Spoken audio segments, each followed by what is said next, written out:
Okay, ठीक है। तो ये पर्टिकुलर वीडियो क्या है, किस बारे में है कि किसी भी पर्टिकुलर स्टॉक को आप बाय कर रहे हो, किसी भी स्टॉक को बाय करने जा रहे हो ना, तो उसमें सबसे बेसिक चीज आपको क्या देखनी है? सबसे बेसिक चीज क्या देखनी है, क्यों उस स्टॉक को लेना चाहिए?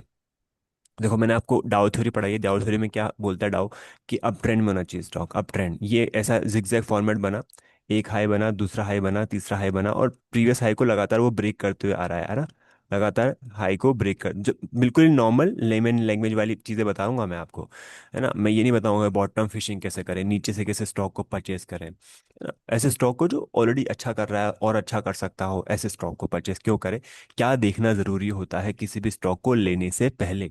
ओके। और बहुत ही रॉ, बहुत ही बेसिक ना लैंग्वेज में, कि कोई भी जिसको कोई आइडिया ही नहीं हो फाइनेंस का, जो कभी मार्केट में आया ही नहीं हो, वो भी इस वीडियो को देख के स्टॉक पिकिंग समझ पाए आसान भाषा में। तो यहाँ पे क्या हुआ, ये अप ट्रेंड है, ये अप ट्रेंड है, लेकिन ये अप ट्रेंड, है ना। अगर मार्केट कभी भी किसी स्टॉक में अगर मैं ऐसे स्ट्रक्चर दिखाऊं आपको, तो आप कह सकते हो कि ये तो अप ट्रेंड में है। जैसे ये देख लो आप, ये देखो हिंडाल्को है ना। हिंडाल्को का डेली चार्ट खोलता हूँ मैं आपके सामने, ये तो अप ट्रेंड में है ना, ये स्ट्रक्चर, ये देखो अप ट्रेंड स्ट्रक्चर है, ये देखो अप ट्रेंड स्ट्रक्चर है, ये अप ट्रेंड स्ट्रक्चर है। ठीक है।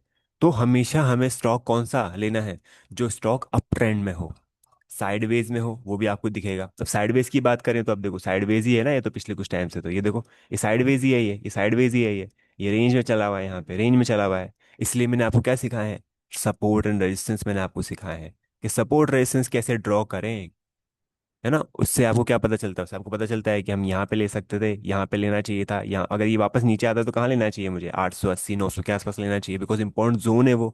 ऊपर में कहाँ निकालना चाहिए, 1000 रुपये के आसपास एग्जिट कर देना चाहिए, अगर मुझे शॉर्ट टर्म प्रॉफिट बुकिंग का चाहिए तो, है ना। तो बेसिक चीज़ है, समझना बहुत ज़रूरी है, जिससे आप एक होराइजन बना सकते हो, मार्केट का व्यू बना सकते हो। क्लियर। तो पहली चीज़ हमने क्या देखी यहाँ पे, ट्रेंड अपसाइड में होना चाहिए, है ना। चार्ट सबके अलग अलग होते हैं। डेली चार्ट मतलब एक सिंगल कैंडल, एक डेली दिन भर की। वीकली कैंडल मतलब एक सिंगल कैंडल वीकली की, पूरे 1 वीक की। 1 आवर कैंडल मतलब अभी 1 घंटे की कैंडल, जो कि 26-25 मिनट के अंदर क्लोज हो जाएगी, ये मॉर्निंग की कैंडल, है ना। ये ट्रेंड समझ पाना कि हाँ ये तो अप ट्रेंड में है, ये अप ट्रेंड में है, कोई पैटर्न वैटर्न की बात ही नहीं कर रहा मैं, ये अप ट्रेंड में है। चलो आगे बढ़ जाते हैं, सपोर्ट रेजिस्टेंस की बात करेंगे। सपोर्ट रेजिस्टेंस बहुत इंपॉर्टेंट, बहुत बेसिक और बहुत क्रूशियल चीज़ है ना। ये लाइन ड्रॉ करना कि कहाँ पे बार बार प्राइस आता है और वहीं से प्राइस वापस रिवर्सल ले जाता है ना। कहाँ पे प्राइस बार बार आता है और वहीं से रिवर्सल ले जाता है। कोई भी चीज़ बिना स्किल डेवलपमेंट के काम नहीं आएगी। जितना ज़्यादा आप प्रैक्टिस करोगे उतना ज़्यादा क्लैरिटी आएगी। अगर कोई मुझे मतलब ऐसे नींद में पूछेगा ना कि इस वाले लेवल पे कहाँ मिलना चाहिए, कहाँ लेना चाहिए, कैसे करना चाहिए, क्या करना चाहिए, तो 2 मिनट से ज़्यादा टाइम लगेगा। तो उसके लिए मुझे टाइम लगा है, सालों का टाइम लगा है, तो आपको भी सालों का टाइम देना तो ज़रूरी है। पर अगर आप 6 महीने भी लग के टिक के काम कर लोगे, समझ जाओगे चीज़ों को, है ना, किसी भी स्ट्रक्चर को समझना स्टार्ट कर दोगे, तो आपको एक आइडिया लगने लग जाएगा। जैसे यहाँ पे देखो, आपने कर्सर लेके गए, आपको दिखाई दिया तो इंपॉर्टेंट रेजिस्टेंस है, यहाँ पे रेजिस्टेंस है ना। यहाँ पे आप बना सकते हो इजीली, एनटीपीसी का पूरा चार्ट खोल सकते हो, ये पूरा लाइन लगा सकते हो, ये इंपॉर्टेंट जोन है, ये तो इंपॉर्टेंट जोन है, ये तो इंपॉर्टेंट जोन है ना, इंपॉर्टेंट जोन है। उसके बाद कहाँ आएगा, यहाँ पे आएगा। चलो, ये है पूरा टेक्निकली चीज। इसके बेसिस हम बहुत सारी पता लगा सकते हैं। या नीचे वॉल्यूम्स भी होते हैं, जो कि मैंने हटा रखे हैं वॉल्यूम्स, है ना। नीचे वॉल्यूम्स भी होते हैं, उन वॉल्यूम के बेसिस पे हम पता लगा सकते हैं। ये पैटर्न वैटर्न अपनी जगह सही है, इनका इंपॉर्टेंस अपनी जगह है। जैसे ये सपोर्ट लाइन है, ये सपोर्ट लाइन है, सपोर्ट लाइन है, पर ये सब अपनी जगह ठीक है। टेक्निकल स्ट्रक्चर में हमको सिंपली ये देखना है कि कोई भी स्टॉक जो है अप ट्रेंड में है कि नहीं है, फर्स्ट थिंग, ठीक है। ये तो हो गए स्टॉक का टेक्निकल देखना। उसके बाद देखने हैं, अगर मुझे स्टॉक लेना है, तो मेजोरिटी ऑफ केस में हमेशा इस चीज़ का ध्यान रखो, आपको हमेशा ब्लू चिप स्टॉक्स में ही प्रेफरेंस रखनी चाहिए। बिकॉज आपको नहीं पता स्मॉल कैप मिड कैप कैसे करेंगे, क्या होगा क्या नहीं हो रहा है, वहाँ पे कुछ भी नहीं पता है। तो always pick blue chip stock. जो ब्लू चिप स्टॉक कौन कौन से हो गए, जिनका मार्केट कैप बड़ा हो, जिनका मार्केट कैप बड़ा हो। अब यहाँ पे अपने ये tradingview.com करके वेबसाइट है, इसमें आप $200 बिलियन नब्बो वाले स्टॉक ले लो। कितने स्टॉक आ गए, ये मैंने हटा दिया यहाँ से, कितने स्टॉक आए, 331 स्टॉक आ गए, है ना। मैं ये नहीं कह रहा हूँ कि इनमें सारे स्टॉक अच्छे हैं। अब जैसे मीशो है, बॉटम पे बैठा हुआ है, तो आप इसको जाके मत बाय कर लो, बिकॉज ये तो बॉटम में बैठा हुआ है, क्या अरे बॉटम फिशिंग करेंगे यहाँ से उठाएंगे, नहीं, ऐसा कुछ भी नहीं है, समझाने का मतलब। अगर फिर भी रिस्क लगता है तो आप सिर्फ और सिर्फ इंडेक्स में टॉप 50 स्टॉक ले लो। टॉप 50 स्टॉक्स ही बहुत है, अपने आप में बहुत सफिशिएंट स्टॉक है ये, है ना। टाइटन है, या इसमें क्या, टाइटन को बाहर कर दिया है, टाइटन आज शायद चला है ना। एक सेकंड में देख लेता हूँ, उसके बाद आपको उस पर बताता हूँ। टाइटन, ये देखो, अब टाइटन की अर्निंग्स बड़ी अच्छी आई है, टाइटन की अर्निंग्स बड़ी अच्छी आई है ना। अब चलो ये देखो, पहले तो क्या ट्रेंड अपसाइड में है? अगर आपको क्लियरली आ रही है ट्रेंड अपसाइड में, अभी मैं तो वो भी देखना सिखाऊंगा कि क्या बेसिक चीज़ें देखनी है हमें जिससे हम किसी स्टॉक को फिल्टर आउट कर सके। अब ट्रेंड में है ना, तो हमेशा आपको स्टॉक कौन सा परचेस करना है? जो अप ट्रेंड में हो। उसमें कोशिश करनी है इंपॉर्टेंट जोन पिक करने की, कि कहाँ पे इंपॉर्टेंट जोन है, क्या यहाँ पे आता है। अगर मुझे स्टॉक को बाय करने का प्लान करना है तो मुझे यहाँ लेना होगा, तो महंगा पड़ सकता है, हो सकता है यहाँ से वापस नीचे आ जाए, और ये भी हो सकता है ऊपर भी चला जाए। बट अगर मैं यहाँ लेता हूँ, है ना, कौन से 3900 4000 के लेवल पे, तो डाउन साइड इज प्रोटेक्टेड है ना, बिकॉज ट्रेंड तो अपसाइड अपसाइड ऑलरेडी है ही सही। राइट, अपसाइड तो है ही सही ऑलरेडी, है ना। तो यहाँ पे पिक करना ज़्यादा अच्छा होगा, और बहुत ही सिंपल है ना, कुछ भी नहीं। अब जैसे यहाँ पे है तो नॉर्मली अगर हम चाहें तो यहाँ प्रॉफिट बुक भी कर सकते हैं। राइट, ऐसे BL देख सकते हो, अब डॉक्टर रेड्डी देख सकते हो। जो अभी 2 दिन का जो सीज फायर हुआ है, सीज फायर की वजह से क्या हुआ है कि यहाँ पर चीज़ें थोड़ी सी लोगों को लगने लगा है कि सब कुछ ओवरऑल ठीक हो चुका है। मेरा पर्सनल ओपिनियन क्या है, मैंने कल वाली वीडियो में आपको ऑलरेडी बता दिया था कि ये सब चीज़ें मोमेंटरी हो सक ये मैसेज में बता दिया था कि ये चीज़ें, क्योंकि ट्रम्प जो है वो पलट जाता है बहुत जल्दी, है ना, वो टैक्टिक्स भी हो सकती है उसकी। एंड इसराइल को इन्वॉल्व नहीं हुआ है, US ने कहा है, और ईरान ने मान भी लिया है, तो इसराइल थोड़ी ना चाहेगा कि ये इतनी आसानी से मान जाए, बिकॉज कहीं ना कहीं करा धराया तो इसराइल का था। इसराइल और ईरान की वॉर में US को आया, फिर US ने स्ट्रेट ऑफ हॉर्मूज का काम नहीं था, तो स्ट्रेट ऑफ हॉर्मूज बंद हो गई, अब उसको खुलवाने के लिए वॉर रुक रही है, तो बहुत बहुत पछड़े हो गए मतलब यहाँ पे। मैक्स हेल्थ करके है, तो अब जैसे ये ओवरऑल ट्रेंड अपसाइड में ही है, बड़ी कंपनीज है ना, ये ट्रेंड अपसाइड में ही है ना, बड़ी कंपनीज है, तो ये इतना सा आपको टेक्निकल चेक करना है, इतना सा टेक्निकल चेक करना है, आप ट्रेंड में होना चाहिए, इंपॉर्टेंट लेवल के आसपास होना चाहिए, बेसिक चीज़ें हैं। अगर आपको टेक्निकल चार्ट्स के बारे में कुछ भी नहीं पता और सिंपल लाइन के बारे में भी देखोगे तो भी कोई बुराई नहीं है, बट कैंडल स्टिक लगे रहेंगे तो अच्छी बात है। यहाँ तक तो हो गई हमारी सारी चीज़ें खत्म, है ना। ये अपन ने देख लिया, अब हम आते हैं कहाँ पर अपने। अच्छा, यहाँ से निफ्टी के 500 स्टॉक में भी चेक कर सकते हो, ऐसा नहीं है कि मैं मना कर रहा हूँ उसको। कई सारे स्टॉक बिल्कुल डे हाई पे, टॉप हाई पे चल रहे हैं ना। इसको ओपन करते हैं, इंडेक्स पे जाता हूँ, निफ्टी 500। निफ्टी 500 खोला मैंने, ठीक है। अब निफ्टी 500 में आप देखोगे यहाँ पे बहुत सारे स्टॉक आ जाएंगे जो डे हाई पे होंगे या टॉप पे चल रहे होंगे। जैसे बेलरीज करके एक कंपनी है, ये छोटी कंपनी है ना, बट इस कैटेगरी में आ रखी है, निफ्टी 500 में आती है ये, तो ये ऑल टॉप पे चल रही है। तो ये चीज़ समझना कि कोई भी स्टॉक अगर है तो हाई राइज स्ट्रक्चर बना रहा हो, इंपॉर्टेंट जोन के आसपास हो, तो हम उसमें एंट्री बनाने का सोच सकते हैं, करने का चेक कर सकते हैं। चलो, ये तो हो गया पूरा चार्ट्स वाला काम। अब आते हैं हम कहाँ पे, अपने फिनेंशियल्स पे आते हैं। यहाँ पे इसके लिए क्या चेक करना है, screener.in पे जाना है। कभी भी किसी स्टॉक को परचेस करने से पहले कुछ बेसिक पैरामीटर्स को आपको हमेशा चेक करना चाहिए। अगर आप किसी कंपनी में पर्टिकुलर स्टॉक में इन्वेस्ट कर रहे हो तो आप क्या कर रहे हो, कंपनी में इन्वेस्टमेंट कर रहे हो। कंपनी में इन्वेस्टमेंट क्यों कर रहे हो, आप मुझे बताओ। आप तभी इन्वेस्टमेंट करोगे ना जो पैसा कमा रही होगी, उसका बिजनेस ग्रो कर रहा होगा, उसका प्रॉफिट्स आ रहा होगा, है ना। प्रॉफिट से तो चाहिए हमें, अगर कंपनी प्रॉफिट नहीं कर रही होगी तो आप कहाँ से पैसा बनाओगे। बिल्कुल सिंपल सी बात है कि नहीं है। अगर कंपनी प्रॉफिट कर रही है तो कंपनी का शेयर प्राइस बढ़ेगा, है ना, बिकॉज बाकी लोग भी देखेंगे, सिर्फ आप ही नहीं हो ना स्टॉक को बाय करने वाले, आपके अलावा और कौन कौन से हैं। FIIs भी हैं, फॉरेन इंस्टीट्यूशनल इन्वेस्टर्स भी हैं, DIIs, डोमेस्टिक इंस्टीट्यूशनल इन्वेस्टर्स भी हैं। उसके बाद आते हैं रिटेलर्स। रिटेलर्स में भी सिर्फ आप ही नहीं हो, है ना। जो 25 30 50 करोड़ वाला भी बंदा है उसको भी रिटेलर ही कहेंगे ना, कि इंस्टीट्यूशन थोड़ी ना बन जाएगा वो 50 करोड़ के अंदर। तो वो भी बड़ा रिटेलर है, पर वो है ना, बिग HNI है वो, है ना, स्मॉल HNI है। तो हम और कहाँ हैं, हम और नीचे वाले HNIs में, मतलब नॉर्मल रिटेलर्स में आते हैं हम कहीं ना कहीं। तो ये सब अपने अपनी जगह है। तो FIS से पूछो भाई, FIS भैया तुम कहाँ पैसा डालोगे, तो वो यही कहेगा कि जो पैसा बना रही होगी वही डालूंगा, जो अच्छी कंपनी होगी वही डालूंगा, बिग कंपनी होगी, बड़ा मार्केट होगा, डाइवर्सिफाई होगा, रिस्क कम रहेगी।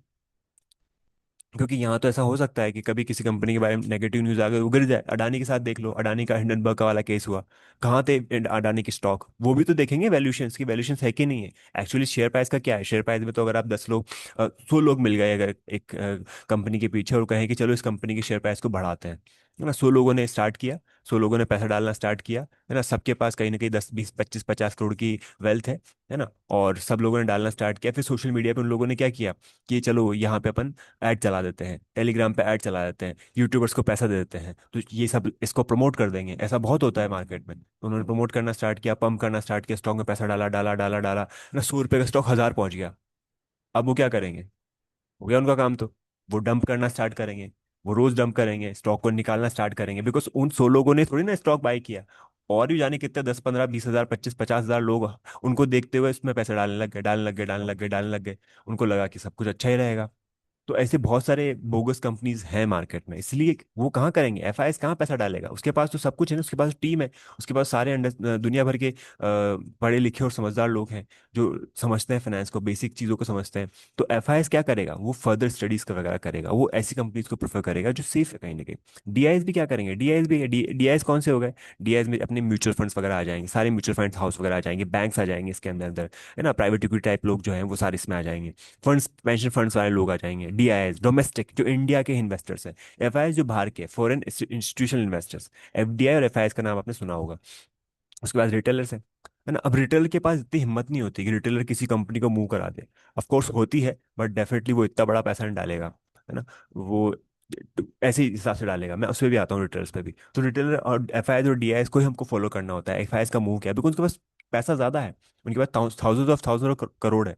यहाँ पे थाउजेंड ऑफ करोड़ नहीं है, यहाँ पे तो मुश्किल से बेसिक अमाउंट है जो हम यहाँ पे इन्वेस्ट करते हैं, और सोचते हैं कि बड़ा हो जाएगा। बड़ा तभी हो पाएगा जब आपकी अंडरस्टैंडिंग उसके अकॉर्डिंगली होगी, बिजनेस की समझ होगी बेसिक। अगर कोई कंपनी कमा रही है, स्टार्ट हो रही है, तो हमको सबसे सिंपल चीज़ यही है कि उसमें हम उसके नंबर्स कैसे हैं, उसका रेवेन्यू बढ़ रहा है कि नहीं बढ़ रहा, उसका सेल्स बढ़ रहा है कि नहीं बढ़ रहा, भाई गले में पैसा आ रहा नहीं आ रहा, प्रॉफिट्स बढ़ रहा है कि नहीं बढ़ रहा, है ना, पैसा कमा रही कि नहीं कमा रही कंपनी। कई बार से जोमेटो है, स्विगी है, पैसा नहीं कमा रही है, बट फिर भी यहाँ पे पैसा, इन्वेस्टर पैसा दिए जा रहा है इनको, है ना, राउंड पे राउंड मिलते जा रहे हैं। क्यों मिलते जाते हैं, बिकॉज वो कहीं ना कहीं ऐसे बिजनेस पे कर रहे हैं कि उनको एक कैटेगरी बना दी उन्होंने, कि आज से 10 साल पहले बात करें तो किसी ने सोचा था घर में कोई आएगा खाना देके जाएगा, है ना, सोचा था कि हम एक कॉल करेंगे, एक मैसेज करेंगे, एक 10 मिनट के अंदर अंदर जो भी ग्रोसरी स्टोर से आपने आप घर तक सामान आ जाएगा। ऐसा किसी ने इमेजिन नहीं किया होगा, पर चीज़ें चेंज हो रही है, एंड बिजनेसेस नए नए बन रहे हैं, तो एक कैटेगरी बनी।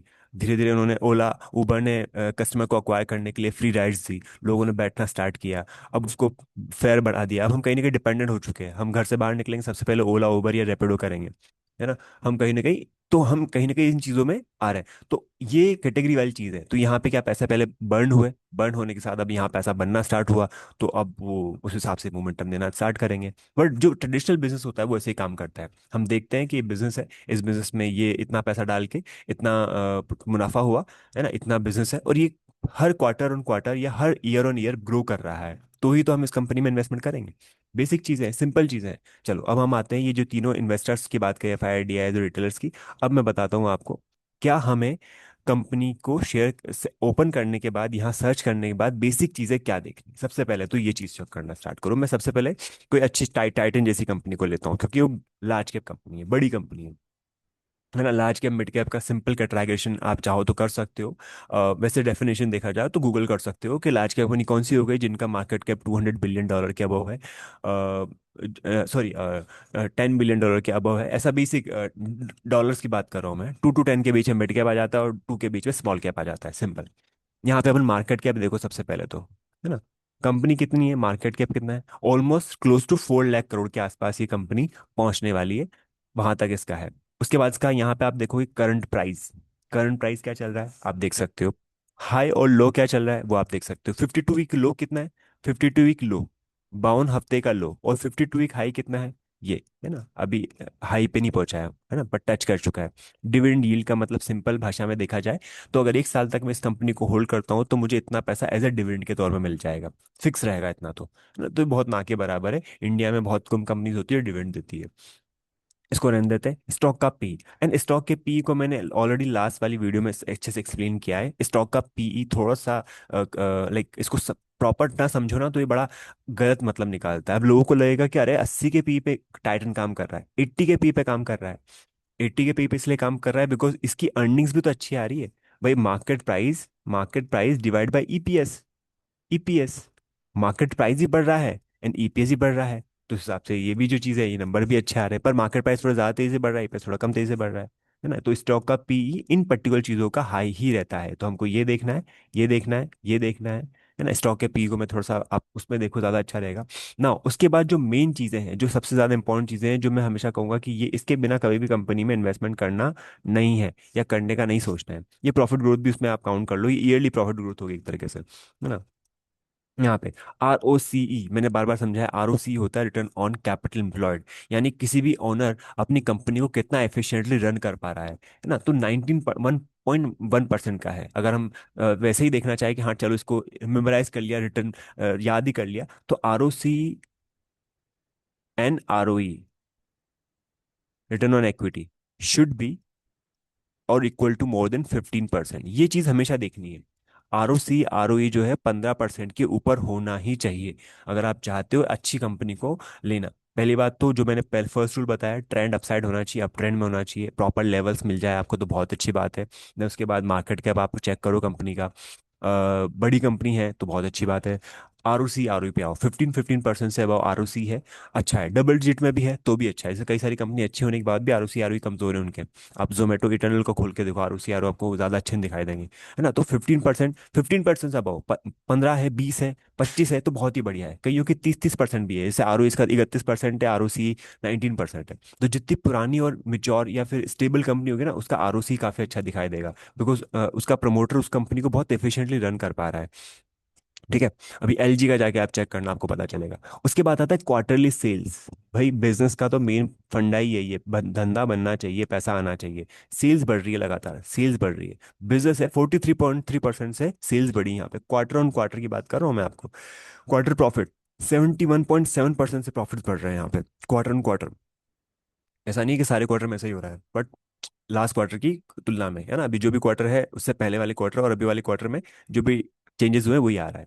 तो ये चीज मेन है देखने की। इन चार चीजों को देखे बिना अब यहाँ, अच्छा क्वार्टर सेल्स की मैंने अब जब बात करी, तो ये क्वार्टरली सेल्स हो या क्वार्टरली प्रॉफिट्स हो, they should always be more than greater than 15%।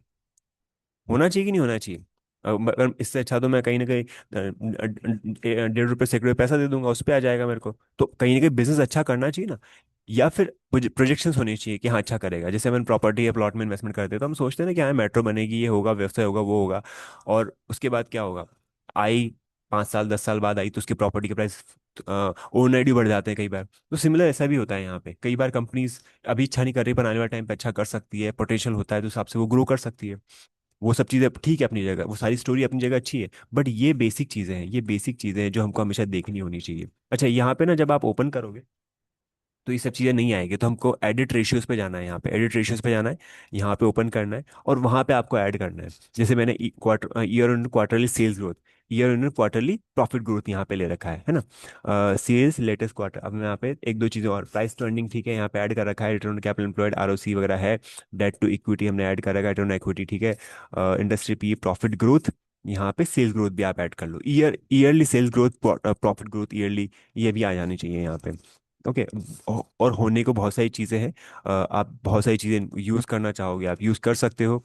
Okay. जैसे यहाँ पे मैंने प्रॉफिट ग्रोथ ऐड किया, सेल ग्रोथ भी ऐड किया, आप चाहोगे तो इसमें भी चले जाओ आप। एनुअल P&L में बहुत सारी चीज़ें हैं, बहुत सारे नंबर्स है जो आप ऐड कर सकते हो। क्वार्टरली P&L में बहुत सारे लोगों का अलग अलग व्यू होता है ना, हर एक पर्सन यहाँ पे डिफरेंट डिफरेंट। बैलेंस शीट से भी जाओगे तो आप यहाँ को बहुत सारी चीज़ें पता चलेगी आपको। बट मैंने क्या कहा, जैसे स्टार्टिंग की वीडियो में मैंने बताया कि बेसिक लेमन लैंग्वेज में, नॉर्मल लैंग्वेज में हम क्या चीज़ें बेसिक देखें जिससे हम ये पता लगा सके कि ये इंपॉर्टेंट चीज़ें हैं। अब जैसे FIS की होल्डिंग है, इंक्रीज हो रही कि नहीं हो रही, चलो उस पर भी आते हैं, हम पीछे आता हूँ मैं थोड़ा सा।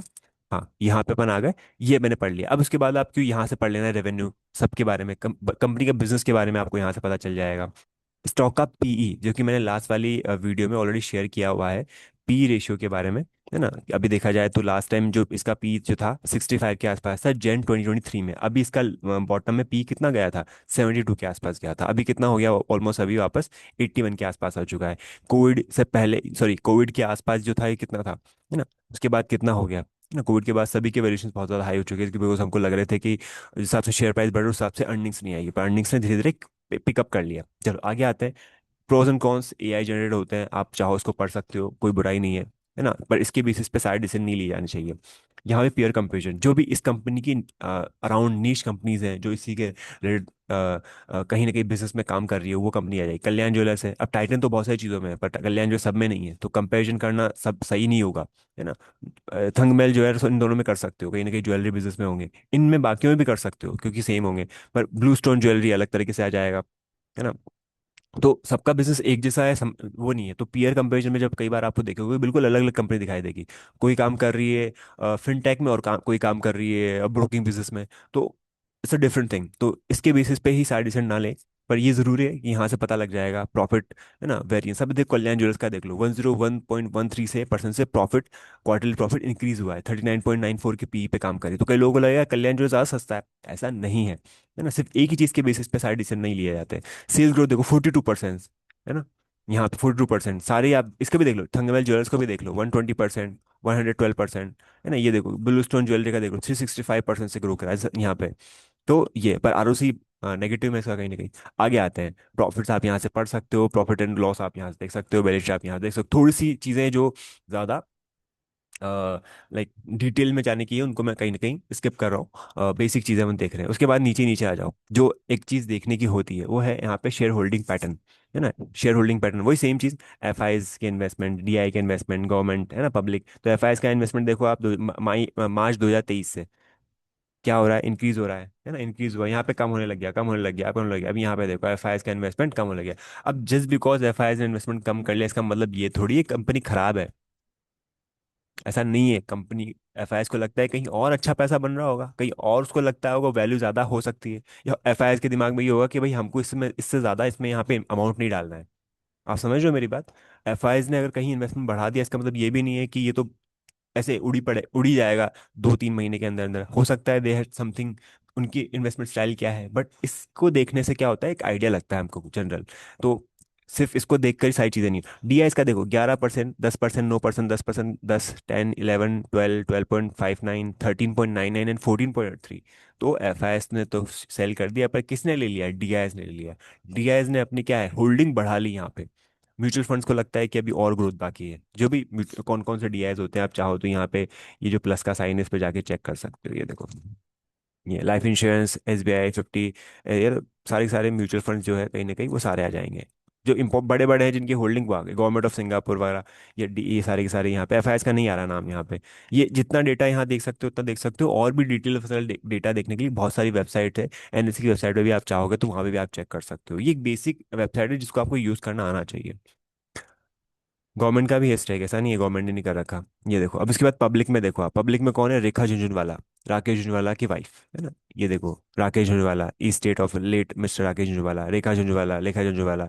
तो बहुत बड़ा स्टेक है इनका। अगर आप पूरा इनके बारे में पढ़ोगे तो आपको पता चलेगा कि अभी पूरी स्टोरी अलग है, पूरा केस स्टडी अलग है कि how they make money only in इनमें। और ऐसा तो है नहीं कि सिर्फ टाइटन को उन्होंने बाय किया था, और लोगों ने भी लिया होगा।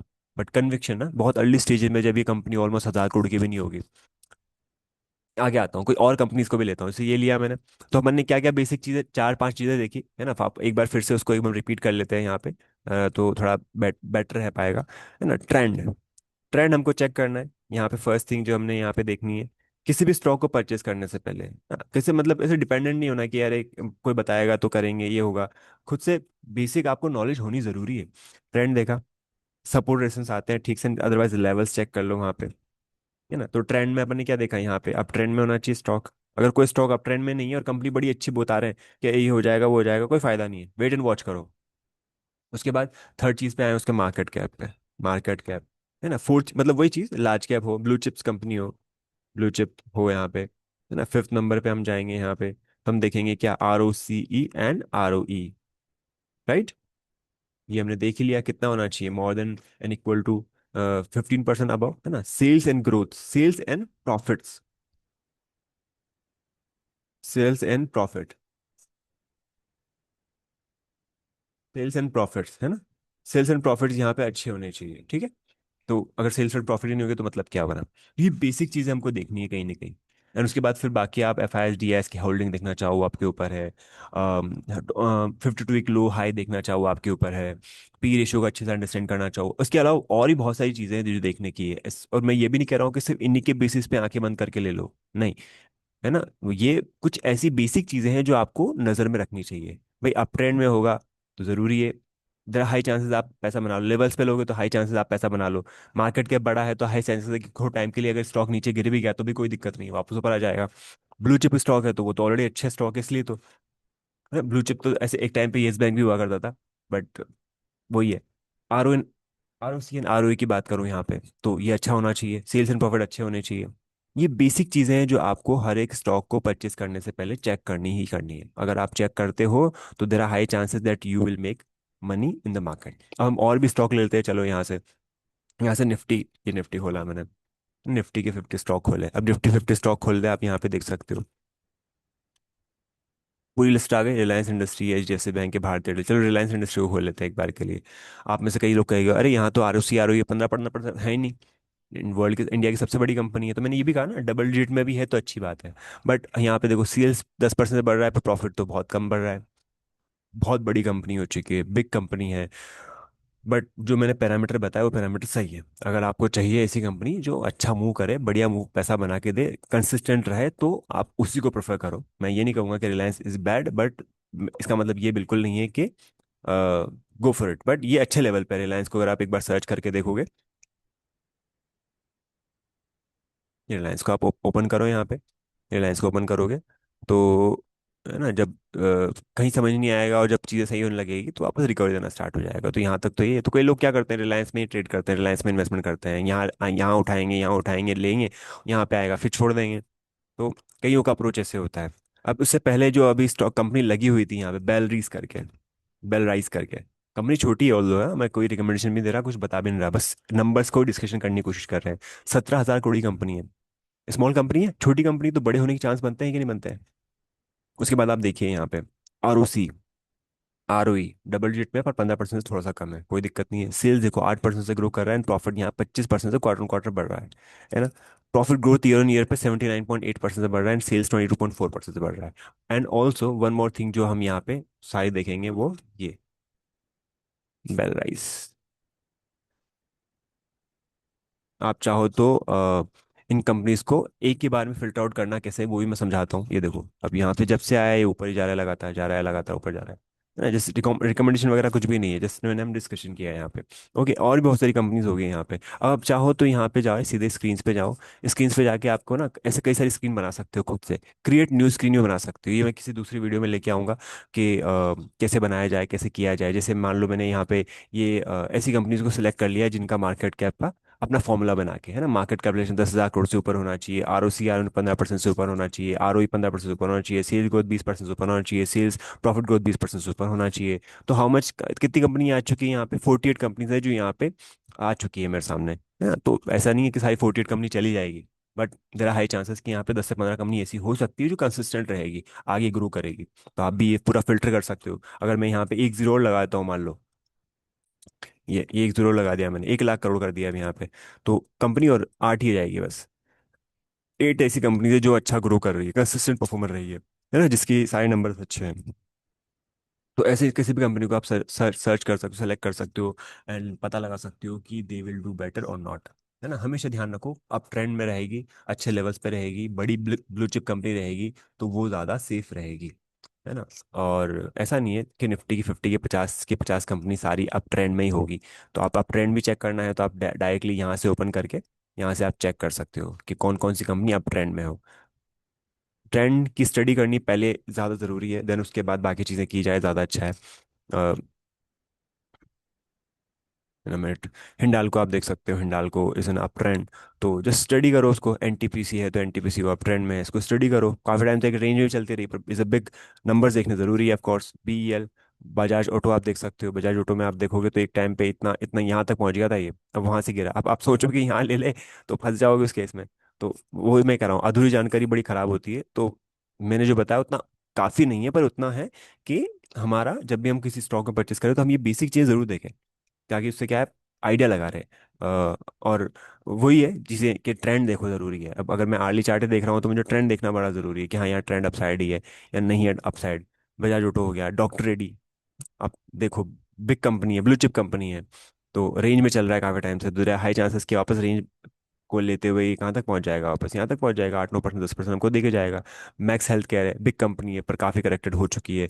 TCS एंड IT का केस ही अलग है, AI की वजह से डाउन है एंड काफ़ी अच्छा डाउन है। क्या बड़े इंपॉर्टेंट लेवल्स हैं, वो इंपॉर्टेंट लेवल्स आपको पढ़ने पड़ेंगे, समझने पड़ेंगे। JSW steel consistent upside momentum देने वाली कंपनी। ONGC आप देख सकते हो अप ट्रेंड में है। अपोलो हॉस्पिटल अप ट्रेंड में है। पावर ग्रिड अगर आप देखोगे तो पावर ग्रिड अप ट्रेंड में है ऑलमोस्ट। सिप्ला कहीं ना कहीं वीक है ना पिछले कुछ टाइम से। May be things will change end of course यहाँ से वापस रिकवरी आए।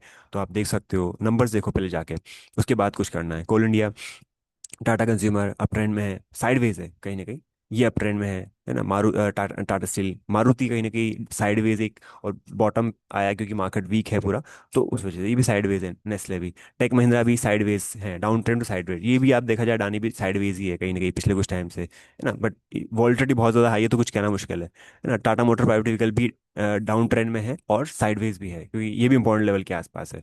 तो इन चीज़ों को आप कंसिडर करो, चेक करो, एंड उसके बाद फिर आपका डिसीजन लो। सो